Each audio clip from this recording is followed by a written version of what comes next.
Hey everyone, I want to take a minute and look at a couple more expressions with negative exponents. We want to write these so that we have positive exponents only and then simplify if possible. Now these are similar in some sense because in both cases we have fractions.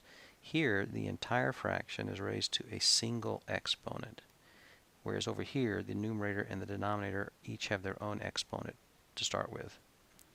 So let's take a look at these. Let's start with 3/4 to the negative 2.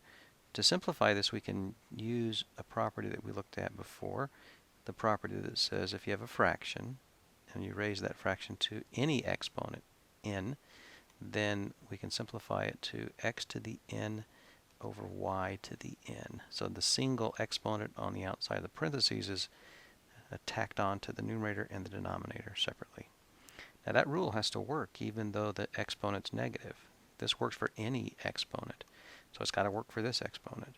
So that means we could write this as 3 to the negative 2 over 4 to the negative 2. Alright, now we want to look at the property that deals with negative exponents. Remember what that one says. If you have a negative exponent in the numerator, you can flip it to the bottom and make it a positive exponent, and vice versa. So in other words, we can take this 3 to the negative 2 and make it 3 to the positive 2 in the denominator. And we could take this 4 to the negative 2 and make it 4 to the positive 2 in the numerator. So it flips upside down and the exponents change from negative to positive. Well, 4 squared is 16 and 3 squared is 9. A quick side note here. Some of you might remember a different approach that says the following. If you take this fraction and raise it to a negative exponent, you can change the exponent from negative 2 to positive 2 by just taking the reciprocal of the fraction inside the parentheses.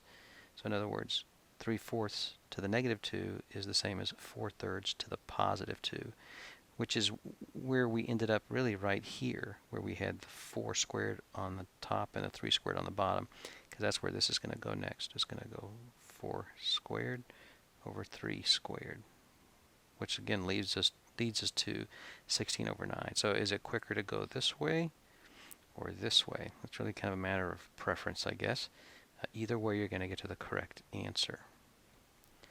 Now for this problem, each one is already raised to its own exponent, but they're both negative exponents. So just like we did here, I'm going to just flip this upside down. X to the negative 1 is going to go to the bottom and become x to the positive 1. Y to the negative 7 is going to come to the top and be y to the positive 7. So it's going to be y to the 7th over x to the positive 1. Just be aware you don't need that exponent now that it's a positive 1. So you could write this as y to the 7th over x, and that'd be simplified.